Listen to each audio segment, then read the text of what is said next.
María Camila Hidrobo nos ha preparado el siguiente informe especial sobre cuál es la situación de la población carcelaria actualmente en nuestro país. Adelante, María Camila. Virgen de las Mercedes, patrona de los reclusos. Patrona de los reclusos no solo es un himno de devoción a la Virgen, sino el anhelo de libertad de miles de personas que están en las cárceles colombianas y que le cantan a Nuestra Señora de las Mercedes para que escuche las esperanzas que en esta canción plasmó el Joe Arroyo con la orquesta de Latin Brothers.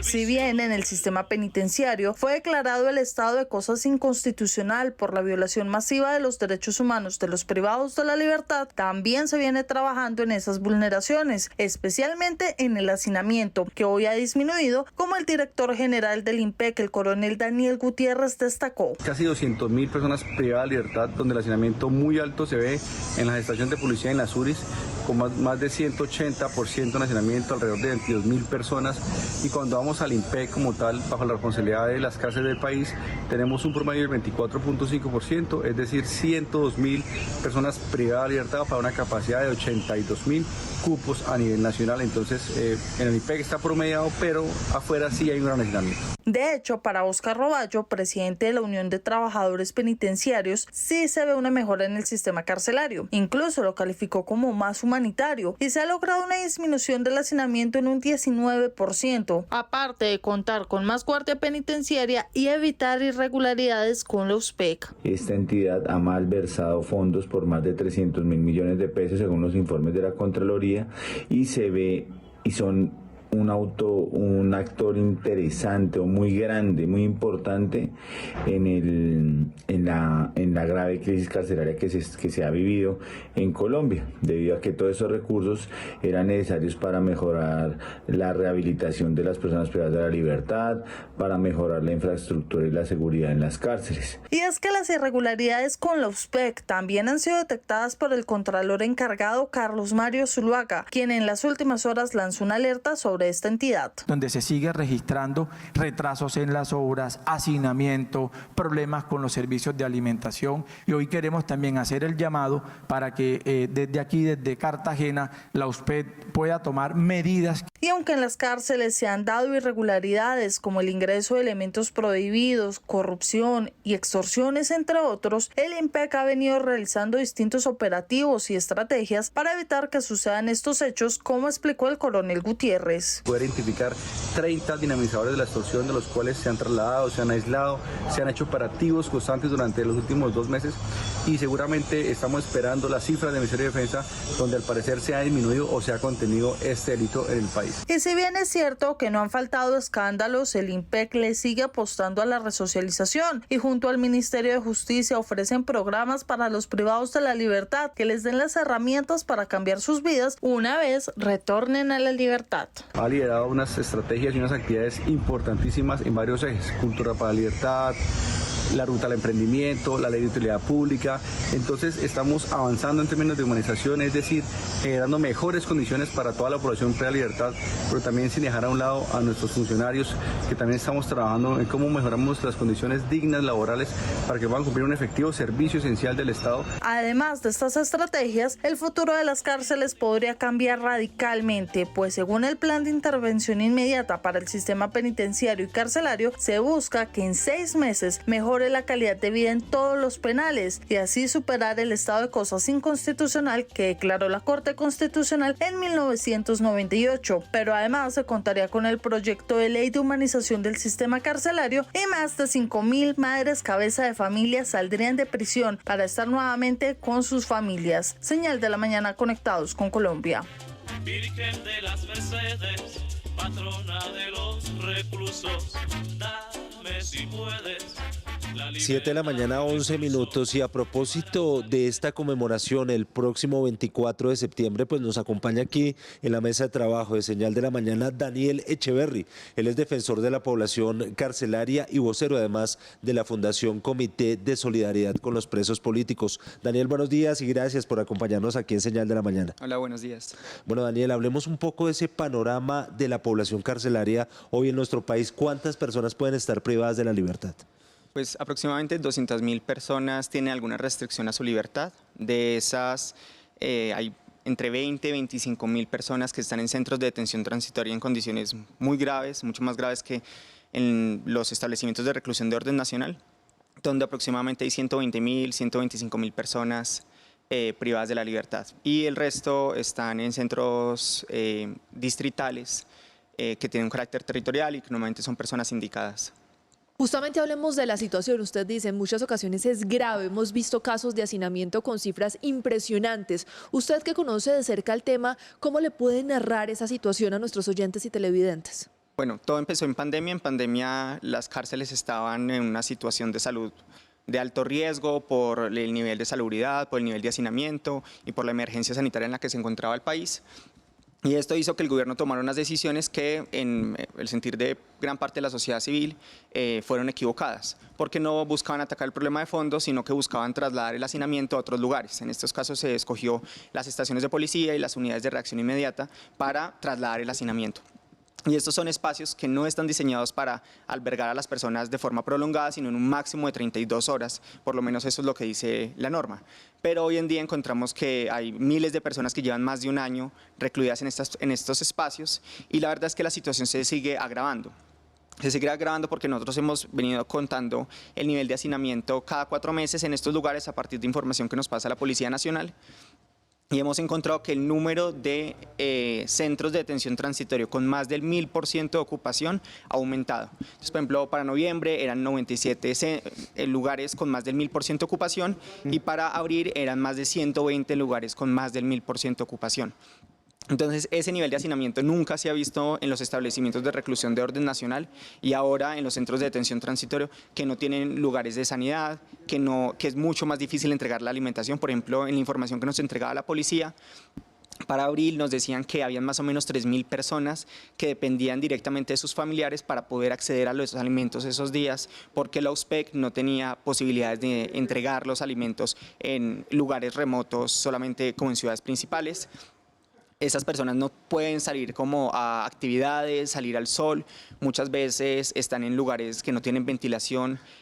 Nosotros con la Corte Constitucional hicimos inspecciones judiciales aquí en Bogotá y encontramos, por ejemplo, que en la estación de policías de Puente Aranda habían personas ubicadas en un cuarto de basuras que había sido como remodelado para poder albergar alrededor de 37 personas. Después de que se hizo la inspección, ese lugar se selló, pero no sabemos cuántos lugares parecidos a ese hay en todo el territorio colombiano donde se han buscado remodelar espacios que están en condiciones indignas y que sobre todo nos preocupa que está afectando la salud mental de las personas. El nivel de suicidios e intentos de suicidios en el sistema están aumentando y se debe a como estas condiciones inhumanas en las cuales están privadas. Daniel, ¿usted maneja, por ejemplo, esos datos, esas cifras de cuántas personas se han suicidado por esas condiciones precarias en las cárceles del país? El gobierno saca un informe que le entrega a la Corte cada 4 meses, más o menos, o sea, bueno, es cada 6 meses, pero el análisis es de 4 meses. Sí. Y en el último informe se muestran que hay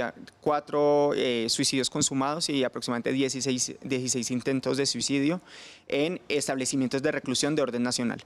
Es decir, esto no está teniendo en cuenta la información que hay en los centros de detención transitoria porque el gobierno solamente puede acceder a la información que el IMPEC le brinda y el IMPEC solamente custodia estos ERON, como se les llaman, y allí, como ya lo vimos al comienzo, no están todas las personas privadas de la libertad. Cuando se describe esta situación en las cárceles, como usted nos la está presentando, ¿existe entre las autoridades, las instituciones, las personas que están a cargo de la vigilancia de estas personas, ese preconcepto de que como son delincuentes, como son personas que están ligadas al crimen, pues merecen estar así? ¿Existe esa visión de volver algo de este maltrato de una forma sistemática? Sí, y de hecho lo más grave es que incluso las propias personas privadas de la libertad lo han normalizado. Entonces, sucede muchas veces cuando vamos a hacer las visitas de verificación de derechos humanos que les preguntamos, por ejemplo, si han sido víctimas de tortura, de tratos crueles, inhumanos y degradantes, y nos dicen que no. Pero a medida que vamos conversando y nos dicen, por ejemplo, las formas como los castigan, la manera en cómo los ponen en celdas que no tienen acceso al sol, por ejemplo, que los mojen en la mañana, pues entendemos que esas personas han normalizado estos tratos crueles, inhumanos y degradantes y consideran que hace parte del castigo. Esto también es un proceso para que estas personas se entiendan que al cometer un delito el Estado les priva de su libertad, pero les conserva otros derechos como la vida, la integridad, la dignidad, y que privarlos de esos derechos no hace parte del castigo que el Estado hace por los delitos que hayan cometido. Daniel, ¿cuál sería la solución para esas problemáticas? ¿Construir más cárceles? ¿Buscar otras penas alternativas? ¿Qué procesos se deben dar en el país? La situación con las personas privadas de la libertad es una de las vulneraciones a derechos humanos sistemática y generalizada en Colombia, más graves que se han presentado en la historia reciente. Y eso ha hecho que el Estado colombiano, la Corte Constitucional, declare 4 estados de cosas inconstitucionales, una en el 98, otra en el 2013, otra en el 2015 y la última en el 2022. En el 98 la Corte consideró que el problema era de cupos, que hacía falta inversión, más cárceles y más infraestructura para albergar a las personas que estaban privadas de la libertad. Y luego en el 2013 se dio cuenta que esa no era la solución, que a medida que se habían construido más cárceles, también habían aparecido más personas privadas de la libertad y que por lo tanto, entre más cárceles se construyeran, pues peor era la situación porque es mucho más difícil controlar un sistema con los números que hemos conversado. Entonces, en 2013 y 2015 tomó la decisión de que el problema era de política criminal, que la política criminal tenía 2 problemas, bueno, tenía muchos problemas, pero 2 principalmente. Uno, que no estaba basado en la evidencia, es decir, todo eran temas anecdóticos, por ejemplo, un congresista que había sufrido algún delito, entonces quería fortalecer una política en contra de ese delito, o que consideraba que había muchas personas que estaban como en un pánico moral relacionadas por algunas noticias, relacionadas con algún suceso en particular y buscaban aumentar las penas de ese delito. Entonces no había evidencias, no habían estudios académicos que lograran analizar, uno, cuál era el impacto que la cárcel iba a poder tener en la resocialización de esas personas y 2, cuál iba a ser el impacto que tuviese en el sistema, en las finanzas del Estado, tener a todas estas personas privadas de la libertad. Porque uno, cuando cualquier persona propone una política pública en el Congreso, lo primero que se dice es, sí, ¿esto cuánto nos va a costar? El Ministerio de Hacienda tiene que tener una opinión que nos diga si esto es viable económicamente o no es viable económicamente. Pero en el caso de la política criminal, eso no sucede y finalmente se terminan aumentando las penas sin ver que eso va a tener una repercusión en el aumento de personas privadas de la libertad y que a su vez el Estado va a tener que garantizar unos derechos en esos espacios. Ahora, parte de la percepción de la ciudadanía frente a lo que sucede en el sistema carcelario es que esa persona que comete un crimen, que es procesada, que es sentenciada y que luego termina en la cárcel, pues no se va a reeducar. Incluso hasta le dicen, esa es la universidad de los criminales, puede salir peor. Eso se escucha en las conversaciones, lo que puede uno escuchar de la gente. ¿Hasta qué punto hoy el sistema, como está pensado, sí está pensado para que esa persona que le falló a la sociedad pueda tener una segunda oportunidad? Sí, parte de que todo el problema estructural, como lo habíamos mencionado, como la imposibilidad de darles alimentación, la imposibilidad de darles salud, el nivel de hacinamiento, hace que los programas de resocialización pues no tengan sentido. Si tú llevas a una profesora, a un profesor a que den taller a una celda que tiene a 70 personas que no han comido ese día, que tienen problemas de salud, que tienen una cirugía pendiente, pues esas personas, pues para esa persona que tiene el objetivo de resocializar a esas personas, pues va a tener una tarea casi que imposible. Entonces lo primero sería solucionar estos problemas de fondo para que la cárcel empiece a funcionar como para lo que es. Si en la cárcel van las personas que realmente necesitan ese proceso de resocialización, pues el sistema tiene con mayores posibilidades de tramitar esta situación. Por ejemplo, hay un mundo de personas que están en este momento privadas de la libertad que aún no han sido condenadas. ¿Por qué? Porque la Fiscalía, a pesar de que emitió una directiva que busca racionalizar el uso de la privación preventiva de la libertad, aún así esta directiva no se está aplicando y eso también es grave, volviendo al tema de las finanzas, porque muchas de estas personas salen luego en libertad porque son declaradas inocentes en un juicio y salen a demandar al Estado por privación injusta de la libertad. Y el Estado le cuesta muchísimo dinero porque finalmente se muestra que los fiscales cuando estaban solicitando la medida y los jueces cuando la estaban concediendo no estaban tomando como en consideración realmente las características por las cuales se pueda solicitar. Usted nos ha dado unas cifras muy interesantes respecto a la situación actual de la población privada de la libertad, Pero otra de las preguntas que ronda es cuáles son las regiones que están más afectadas por temas de hacinamiento o por temas de estas situaciones completamente injustas que vive esta población. ¿Ustedes tienen a lo mejor discriminados estos datos? No hay una discriminación como por ejemplo por nivel de hacinamiento, pero sí sabemos que por ejemplo los centros de detención transitoria que están más apartados del país, por ejemplo en La Guajira, hay varios centros de detención transitoria con un nivel de hacinamiento altísimo y sobre todo por ejemplo por las condiciones climáticas a veces hacen mucho más difícil esta situación de hacinamiento porque por ejemplo el agua está racionalizada, no hay acceso al agua potable las 24 horas y porque también las instituciones llegan menos a los territorios y la Procuraduría, la Defensoría del Pueblo, si los espacios y las visitas de verificación de derechos humanos son muy concretas, las que hacen aquí en las grandes ciudades, pues las que hacen en los territorios dependemos casi que principalmente de la personería y finalmente esos datos de las personerías municipales no siempre suben a nivel central y no conocemos realmente cuál es la gravedad de los hechos allí. Y esto es un tema muy importante porque si queremos solucionar un problema, lo más importante es tenerlo bien diagnosticado y nosotros encontramos que los sistemas de información están fragmentados. Cuando le preguntamos al IMPEC nos dice unos datos, cuando le preguntamos a la Defensoría del Pueblo nos da otros datos, cuando le preguntamos a la Procuraduría nos da otros datos, por ejemplo, relacionado con investigaciones disciplinarias por tratos crueles contra personas privadas de la libertad. En esos temas no hay un sistema unificado de información y por lo tanto no sabemos realmente cuál es la situación real de estas personas. Daniel, justamente usted conoce más que nadie esas historias que se dan en las cárceles de nuestro país, en los centros de detención transitorias. ¿Cuáles recuerda usted de estas personas privadas de la libertad que viven en este momento situaciones inhumanas y que hablan con usted a diario? Nosotros, en el Comité de Solidaridad con los Presos Políticos, después de pandemia, pensó la posibilidad de hacer una gira a lo largo del país tratando de volver a ingresar a los establecimientos de reclusión porque ni siquiera les estaban permitiendo a la Defensoría del Pueblo ingresar a hacer estos ejercicios de verificación de derechos humanos.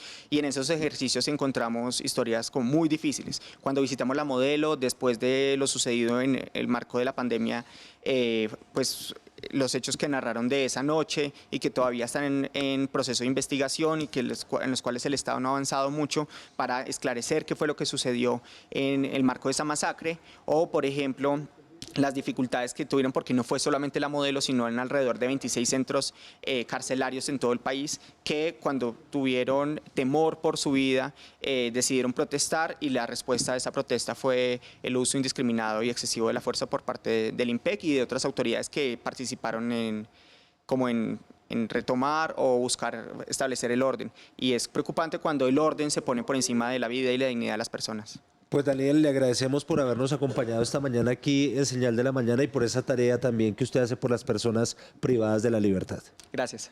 Es Daniel Echeverry, defensor de la población carcelaria y vocero además de la Fundación Comité de Solidaridad por los Presos Políticos. Y a propósito, hay un programa del Ministerio de Justicia, del IMPEC y de la Secretaría de Educación que va a permitir que aquí en Bogotá las personas privadas de la libertad en las cárceles puedan definir y realizar sus estudios para graduarse de bachilleres. Natalia García, usted tiene más detalles. Juan Carlos, pues este era un programa que estaba implementado en la cárcel distrital, pues ahora llegó a las cárceles nacionales que están ubicadas en la capital. Esto gracias a la firma de un memorando de entendimiento entre el Ministerio de Justicia y del Derecho, también junto con la Secretaría de Educación de Bogotá y junto con el Instituto Nacional Penitenciario y Carcelario IMPEC, donde se espera llegar a las cárceles La Picota, El Buen Pastor y La Modelo. Esto con las iniciativas de educación para terminar su bachillerato, para que esos reclusos y privados de la libertad puedan terminar sus estudios. Pues también se realizará con apoyo de los docentes de los colegios oficiales Cristóbal Colón, el Panamericano y también el Colegio Integrado de Fontibón. Pues al respecto, el ministro de Justicia, Néstor Iván Osuna, explicó quiénes serían entonces quienes estén apoyando el desarrollo de este programa por parte de los docentes de la Secretaría de Educación del distrito. Estas personas privadas de la libertad van a recibir enormes beneficios de gozar de unos maestros tan calificados, tan generosos, que van a dedicar horas adicionales a su jornada laboral a ir allí a enseñarles. Este programa iniciaría entonces este semestre con más de 1.200 estudiantes, 1.200 reclusos que terminarían entonces su bachillerato. Y al respecto, la secretaria de Educación, Edna Bonilla, también habló de que la educación tiene un poder transformador, pero que también da libertad. Pero mientras no estén allá privados de la libertad, ellos puedan tener esa ventanita de escape que da la educación, ese momento de inspiración, ese momento en el que muchas veces ellas y ellos se encuentran a través de la lectura, de los cuentos infantiles, con sus hijos, ese momento en el que ellos y ellas aprenden, ese momento en el que ellos y ellas se forman y son cada vez mejores seres humanos. Lo que se espera con este programa es entonces el fortalecimiento de los proyectos de vida de los reclusos, de los privados de la libertad en estas cárceles nacionales de la capital y pues brindándole también los recursos y la ayuda de las estrategias educativas flexibles por parte del distrito. Señal de la mañana, conectados con Colombia. 7 de la mañana, 27 minutos. Gracias, Natalia. Y en Bucaramanga, la cárcel Modelo cambió su apariencia y ahora luce más de 40 murales hechos por artistas nacionales y extranjeros. Eso en el marco de una actividad programada por la Feria Bonita. Juan Jacobo Lozano, buenos días. Hola, ¿qué tal? Muy buenos días. En una galería a cielo abierto se convirtió la fachada de la cárcel Modelo de Bucaramanga, ubicada sobre la calle 45, hasta donde llegaron grafiteros de diferentes regiones de Colombia, pero también de países invitados como México, Brasil y Argentina, para participar del segundo encuentro Pinta la Bonita, que hace parte de la Feria de Bucaramanga, que continúa realizándose esta semana en la ciudad. Básicamente hemos buscado que se genere procesos a partir del Festival Pinta la Bonita, donde estamos interactuando con más de 50 artistas del mundo, locales y nacionales. Tenemos una cuota del 30% de mujeres que vienen pues, de diferentes partes del país y del mundo. Pues yo lo que voy a dejar plasmado es un mural en el que quiero retratar la resiliencia por la que se debe de atravesar, en la que atraviesan algunos presos cuando buscan tener una segunda oportunidad. El tema en general era tiempo y segundas oportunidades, entonces yo me enfoqué muchísimo en cómo sería para alguien que está allá adentro estar pensando en que tal vez es algo que no es permanente, su estadía, su tiempo ahí dentro. Fueron en total 50 artistas los que participaron de esta actividad, que dejó como resultado la realización de 40 murales en un espacio de 650 metros cuadrados que hoy se roban las miradas de los transeúntes que pasan por la cárcel Modelo de Bucaramanga. Señal de la mañana, conectados con Colombia.